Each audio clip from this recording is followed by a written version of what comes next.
കേരള രാഷ്ട്രീയത്തിന്റെ ചരിത്രം മാറ്റുന്ന വിധിയറിയാൻ ഇനി ഒരു രാപ്പകൽ മാത്രം. എക്സിറ്റ് പോളുകൾക്ക് പിന്നാലെ നാളെ കേരളത്തിന്റെ യഥാർത്ഥ ജനവിധി അറിയാം.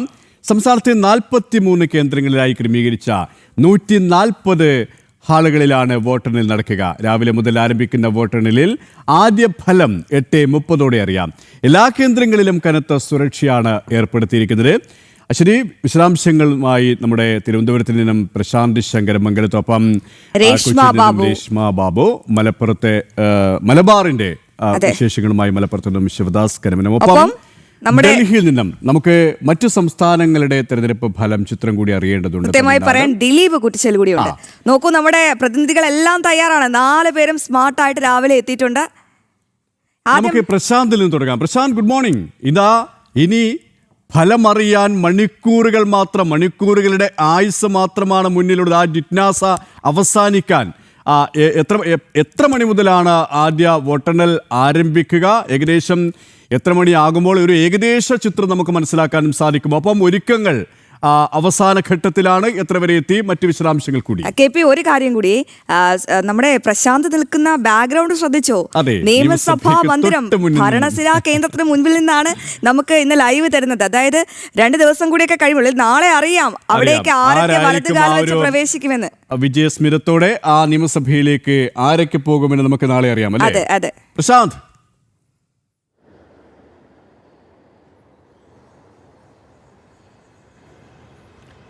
Good morning KP, Aswathy. 2,71,00,000 പേര് എഴുതിയ വിധി, ആ വിധിയുടെ ഫലമാണ് നാളെ അറിയാൻ പോകുന്നത്. എല്ലാ സജ്ജീകരണങ്ങളും തലസ്ഥാനത്ത് ഒരുക്കിയിട്ടുണ്ട്. ഇനി മണിക്കൂറുകൾ മാത്രമാണ്. ആ മണിക്കൂറുകളുടെ കാത്തിരിപ്പിന് ശേഷം ഒരു രാത്രി കൂടി കഴിയുന്നതോടുകൂടി തന്നെ കേരളം ആർക്കൊപ്പം നിൽക്കും എന്നത് അറിയാൻ കഴിയും. എന്തായാലും കഴിഞ്ഞ മുൻകാലങ്ങളിലെ തെരഞ്ഞെടുപ്പുകളെ അപേക്ഷിച്ച് ഒട്ടേറെ പ്രത്യേകതകളുള്ള തെരഞ്ഞെടുപ്പാണ്. ഒരു 3ാം ബദലായി NDA ഉയർന്നു വരുന്നൊരു തെരഞ്ഞെടുപ്പ്.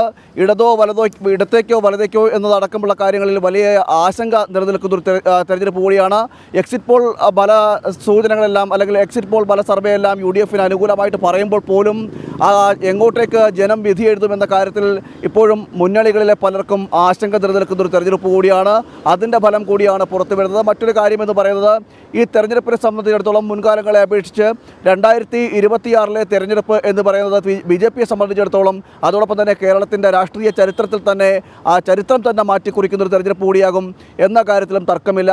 എന്തായാലും ഈ ഒരു മാസത്തെ ഇലക്ഷന് ശേഷം, പോളിംഗിന് ശേഷം 1 മാസത്തെ കാത്തിരിപ്പ്, ആ 1 മാസത്തെ കാത്തിരിപ്പിന് ശേഷമാണ് ജനം വിധി അറിയാൻ പോകുന്നത്. അതിൻ്റെ ഒരു ആകാംക്ഷയിലാണ് കേരളമൊട്ടാകെ. നമുക്കറിയാം, മറ്റ് സംസ്ഥാനങ്ങളെയും അപേക്ഷിച്ച് തെരഞ്ഞെടുപ്പിനോട് ഈ തെരഞ്ഞെടുപ്പിലെ ഏറ്റവും പ്രാധാന്യത്തോടെ കാണുന്ന ഒരു സംസ്ഥാനം കൂടിയാണ് നമ്മൾ മലയാളികൾ എന്ന് പറയുന്നത്, കേരളീയർ എന്ന് പറയുന്നത്, കേരളം എന്ന് പറയുന്നത്. അതുകൊണ്ട് തന്നെ ഏത് രാജ്യങ്ങളിലെ തെരഞ്ഞെടുപ്പായാലും ശരി, അല്ലെങ്കിൽ ഏത് സംസ്ഥാനങ്ങളിലെ തെരഞ്ഞെടുപ്പായാലും ശരി, അതെല്ലാം വലിയ ആകാംക്ഷയോടെ നോക്കിക്കാണുന്ന ഒരു സംസ്ഥാനം കൂടിയാണ് കേരളം.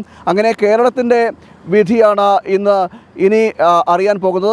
ഒരു മണിക്കൂറുകൾ മാത്രമാണ്. ഇന്നത്തെ ഒരു രാത്രി പുലരുന്നതോടുകൂടി തന്നെ കേരളം തെരഞ്ഞെടുപ്പിൻ്റെ ഫല സൂചനകളിലേക്ക് കടക്കും. രാവിലെ 6 മണി മുതൽ തന്നെ ഇതുമായി ബന്ധപ്പെട്ട ഉദ്യോഗസ്ഥർ ആദ്യമേ എത്തിത്തുടങ്ങും. തുടർന്ന് സ്ഥാനാർത്ഥികൾ എത്തുന്ന 7 മണിയോടുകൂടി തന്നെ സ്ഥാനാർത്ഥികളും മറ്റ് ഈ തെരഞ്ഞെടുപ്പുമായി ബന്ധപ്പെട്ട ഉദ്യോഗസ്ഥർ എത്തിത്തുടങ്ങും. അതോടൊപ്പം തന്നെ ഏജന്റുമാർ എത്തിത്തുടങ്ങും.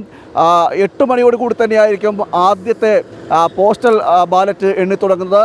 പോസ്റ്റൽ ബാലറ്റ് എണ്ണിയതിനു ശേഷം മാത്രമായിരിക്കും EVM മെഷീനിലേക്ക് കടക്കുന്നത്. ഏകദേശം 8:30 തന്നെ അതിൻ്റെ EVM മെഷീൻ മായി ബന്ധപ്പെട്ട EVM മെഷീനിലെ പോളിംഗ് എണ്ണിത്തുടങ്ങും. അതോടുകൂടി തന്നെയായിരിക്കും ഒരു ചിത്രം വ്യക്തമാകുന്നത്. എന്തായാലും 8:30 മണിയോടുകൂടി തന്നെ ഇത്തരത്തിൽ വോട്ട് ചിത്രം കേരളം എങ്ങോട്ട് സഞ്ചരിക്കുന്നു എന്നതിൻ്റെ ഒരു പ്രാഥമിക ഫലസൂചനകൾ നമുക്ക് ലഭ്യമാകും. വിപുലമായ സജ്ജീകരണങ്ങളാണ് എല്ലായിടത്തും ഒരുക്കിയിരിക്കുന്നത്. ഇതുമായി ബന്ധപ്പെട്ടുള്ള ഓരോ നിമിഷവും അനുനിമിഷം അതിൻ്റെ ഏറ്റവും പുതിയ റിപ്പോർട്ടുകൾ നൽകുവാനുമായിട്ട് ജനവും തയ്യാറാണ്. എന്തായാലും ഇനി മണിക്കൂറുകളുടെ ഒരു കാത്തിരിപ്പ് മാത്രമാണ്. ആ മണിക്കൂറുകളുടെ കാത്തിരിപ്പ് കഴിയുന്നതോടുകൂടി തന്നെ കേരളം എങ്ങോട്ട് സഞ്ചരിക്കുന്നു എന്നതിനൊരു പോലെ തന്നെ ഈ തെരഞ്ഞെടുപ്പിന്റെ ചിത്രം, അതിന്റെ ഓരോ സ്പന്ദനങ്ങളും ജനങ്ങളിലേക്ക് എത്തിക്കാൻ ജനം എല്ലാ സജ്ജീകരണങ്ങളുമായി ഫുൾ ഓൺ പവർ തയ്യാറാണ്. അപ്പോൾ പ്രശാന്ത് അടക്കമുള്ളവർ നാളെ നിർണായക വിവരങ്ങൾ നൽകും. ആ സ്പന്ദനങ്ങൾ ജനങ്ങളിലേക്ക് എത്തിക്കുക. ഇനി നമുക്ക് നേരെ മലബാറിന്റെ ചിത്രം നോക്കണതോ മധ്യ കേരളത്തിലേക്ക് പോകണോ? നമുക്ക് നേരെ മധ്യകേരളത്തിലേക്ക് പോയാൽ മലബാറിലേക്ക് പോകാം. അപ്പോൾ അവിടെ നമ്മുടെ രേഷ്മ തയ്യാറായി നിൽപ്പുണ്ട്. രേഷ്മ, അങ്ങനെ മധ്യ കേരളത്തിന്റെ രാഷ്ട്രീയ ചിത്രം അത് ഒരു കലങ്ങി മറിഞ്ഞ ഒരു അവസ്ഥയിലാണ്. കാരണം ചിലയിടങ്ങളൊക്കെ പ്രവചനാതീതമാണ്. എന്തായാലും ഈ നാളെ കേരളം ആര് ഭരിക്കണമെന്ന് തീരുമാനിക്കുന്നതിൽ മധ്യ കേരളത്തിന് ഒരു നിർണായക പങ്കുണ്ട്. അപ്പോൾ നാളെ എന്തൊക്കെ നമുക്ക് പ്രതീക്ഷിക്കാം, മുന്നണികളൊക്കെ എന്തൊക്കെ ആശങ്കയിലാണ്, ഒപ്പം NDA ക്യാമ്പുകളിൽ എന്തൊക്കെയാണ് ഉയർന്നു കേൾക്കുന്നത്, മറ്റു വിവരങ്ങളൊപ്പം നാളെ വോട്ടെണ്ണൽ ആരംഭിക്കാനുള്ള എല്ലാ ഒരുക്കങ്ങളും ഒക്കെ പൂർത്തിയായോ?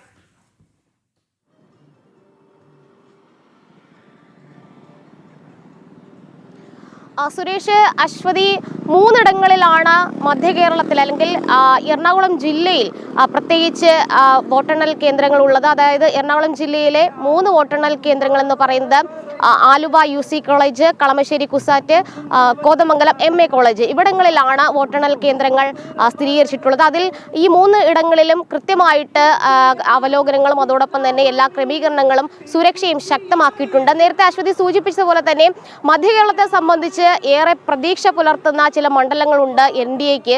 അതായത് ഒരു പ്രവചനാതീതമായിട്ടുള്ള ചിത്രം തന്നെയാണ് നമുക്ക് പോളിംഗ് ശതമാനം ഉയർന്ന ഘട്ടത്തിൽ മനസ്സിലായിട്ടുള്ളത്.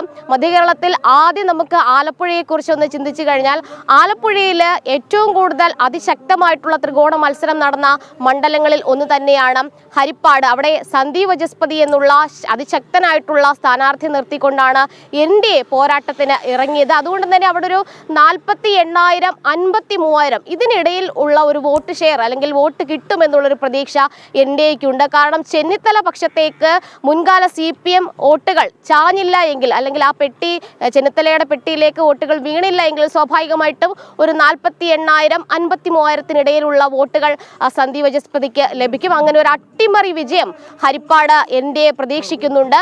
അതോടൊപ്പം തന്നെ ആ ഒരു ആലപ്പുഴയുടെ ചരിത്രം എന്ന് പറയുന്നത് കഴിഞ്ഞ 2021 നിയമസഭാ തെരഞ്ഞെടുപ്പിൽ 8 ഇടത്ത് LDF ജയിച്ചു, ഒരിടത്ത് ഹരിപ്പാട് മാത്രമാണ് UDFന് സീറ്റുണ്ടായിരുന്നത്. പക്ഷേ ഇത്തവണ LDFന് കാലിടറും. അരൂർ ഉൾപ്പെടെയുള്ള ഇടങ്ങളിൽ, കുട്ടനാട് ഉൾപ്പെടെയുള്ള ഇടങ്ങളിൽ പരാജയ ഭീതി CPM നേരിടുന്നുണ്ട്. പ്രത്യേകിച്ച് G സുധാകരന് അമ്പലപ്പുഴയിൽ ഒരു വലിയൊരു മേൽക്കൈയുണ്ട്. പക്ഷെ അതിപ്പോഴും പാർട്ടി അംഗീകരിക്കാൻ തയ്യാറായിട്ടില്ല, CPM അംഗീകരിക്കാൻ തയ്യാറായിട്ടില്ല. പക്ഷേ വലിയൊരു വിജയ പ്രതീക്ഷ സുധാകരൻ വെക്കുന്നുണ്ട്. അത്തരത്തിൽ NDAക്ക് ഹരിപ്പാട് സീറ്റ് കിട്ടും എന്നുള്ളൊരു പ്രതീക്ഷ ഉള്ളതുപോലെ തന്നെ ഈ ഇടതുമുന്നണിയുടെ കോട്ട, ചുവപ്പൻ കോട്ട എന്നറിയപ്പെടുന്ന ആലപ്പുഴയിലെ ഇടതുമുന്നണി അടിപതറുമോ എന്നുള്ളൊരു ആശങ്ക ഇപ്പോഴും പാർട്ടി അണികൾക്കുള്ളിൽ നിലനിൽക്കുന്നുണ്ട്.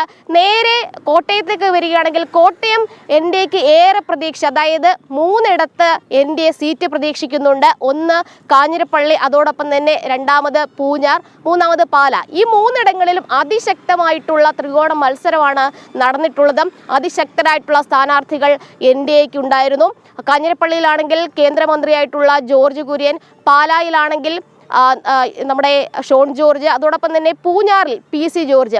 ഈ 3 സ്ഥാനാർത്ഥികളെയും പ്രത്യേകം പരിചയപ്പെടുത്തേണ്ടതില്ല. കാഞ്ഞിരപ്പള്ളിയിലാണെങ്കിൽ N ജയരാജ് MLAയുടെ വികസന പ്രവർത്തനങ്ങൾ എത്രത്തോളം ഉണ്ടെന്ന് അവിടുത്തെ പൊതുജനങ്ങൾക്കറിയാം. വലിയ രീതിയിലുള്ള എതിർപ്പ് MLAക്കെതിരെ ഉണ്ടായിരുന്നു. പക്ഷേ കേന്ദ്രമന്ത്രിയായ ജോർജ് കുര്യൻ എത്രത്തോളം കാഞ്ഞിരപ്പള്ളിയെ ചേർത്ത് പിടിച്ചു എന്ന് അവിടുത്തെ പൊതുജനങ്ങൾക്ക് അറിയാവുന്നതുകൊണ്ട് തന്നെ അത് വോട്ട് ആയിട്ട് മാറുമെന്നുള്ള പ്രതീക്ഷ NDAക്കുണ്ട്. പൂഞ്ഞാറിനെ സംബന്ധിച്ച് PC ജോർജ് എന്ന് പറയുന്ന ഓപ്ഷൻ അല്ലാതെ മറ്റൊന്നില്ല. അത്ര കണ്ട് കഴിഞ്ഞ എല്ലാ തെരഞ്ഞെടുപ്പുകളിലും ഒരു 40,000 മുകളിൽ ആവറേജ് തലത്തിലേക്ക് വോട്ടുകൾ വിഹിതം, സ്വന്തം വോട്ട് വിഹിതം ഉള്ള ഒരു വ്യക്തിയാണ് PC ജോർജ്. അതുകൊണ്ട് തന്നെ ഒരു 60,000 പുറത്ത് ഭൂരിപക്ഷത്തിൽ അല്ലെങ്കിൽ അത്തരം വോട്ട് നേടിക്കൊണ്ട് PC ജോർജിന് പൂഞ്ഞാർ പിടിക്കാൻ സാധിക്കുമെന്നുള്ളൊരു പ്രതീക്ഷയുണ്ട്. പാലായിലേക്ക് കടക്കുകയാണെങ്കിൽ ഒരു ഷോൺ തരംഗം തന്നെ പാലായിലുണ്ട്. കാരണം പാല മണ്ഡലം നേരത്തെ തന്നെ മുൻകൂട്ടി അവിടെ ഒരു MLA ഓഫീസ് എങ്ങനെയാണോ പ്രവർത്തിക്കുന്നത് അതുപോലെ ഷോൺ അവിടെ പ്രവർത്തനം കാഴ്ചവെച്ചിരുന്നു, ഓഫീസ് ഇട്ടുകൊണ്ട്. അതോടൊപ്പം തന്നെ രാഷ്ട്രീയ ചരിത്രത്തിൽ ഏറ്റവും കൂടുതൽ ക്രൈസ്തവ വോട്ടുകൾ കേന്ദ്രീകരിക്കുന്ന മണ്ഡലങ്ങളാണ് കോട്ടയത്തെ ഈ കിഴക്കൻ മധ്യ ഭൂരിപക്ഷം അല്ലെങ്കിൽ കിഴക്കൻ ക്രൈസ്തവ ഭൂരിപക്ഷ മേഖലകളായിട്ടുള്ള പൂഞ്ഞാറും പാലയും കാഞ്ഞിരപ്പള്ളിയും ഒക്കെ തന്നെ. നേരത്തെ ടുഡേസ് ചാണക്യയുടെ എക്സിറ്റ് പോൾ ഫലങ്ങളിലൂടെ നമ്മൾ മനസ്സിലാക്കിയത് 11% ക്രൈസ്തവ വോട്ട് വിഹിതം NDAക്ക് ലഭിക്കുമെന്നുള്ളതാണ്. അത് ഈ പറയുന്ന പൂഞ്ഞാറിലും പാലായിലും കാഞ്ഞിരപ്പള്ളിയിലും പ്രതിഫലിക്കും. ഷോണിനെ സംബന്ധിച്ച് ഷോൺ ഈ ഒരു കാലത്ത് അല്ലെങ്കിൽ ഇതിനു മുന്നേ ഉള്ള 5 വർഷക്കാലവും എത്രത്തോളമാണ് ക്രൈസ്തവ വിഭാഗത്തിന് വേണ്ടിയിട്ട് എത്രത്തോളം ശബ്ദമുയർത്തി, ഇതൊക്കെ തന്നെ വോട്ടായിട്ട് മാറും. അത് മാത്രമല്ല, ഈ പറയുന്ന ഇടങ്ങളിൽ പാലാ ബിഷപ്പിനെതിരെ വലിയ രീതിയിൽ SDPയുടെ ഭീഷണി ഉയർന്ന സമയത്ത് അതിനെ പ്രൊട്ടക്ട് ചെയ്ത് അല്ലെങ്കിൽ പാലാ ബിഷപ്പിനെയും സഭയും സംരക്ഷിച്ച അതിനു വേണ്ടിയിട്ട് നിലപാട് കൈക്കൊണ്ട ഏക പ്രസ്ഥാനം BJP. വ്യക്തമാണ്, കൃത്യമാണ്. അപ്പോൾ മധ്യ കേരളത്തിലാകെ BJPക്ക് ഒരു മുൻതൂക്കമുണ്ടെന്നത് അടക്കമുള്ള വിവരങ്ങളാണ് രേഷ്മ വളരെ വിശദമായി മധ്യ കേരളത്തിന്റെ ഒരു നേർചിത്രം തന്നെയാണ് രേഷ്മ പങ്കുവച്ചത് അല്ലേ?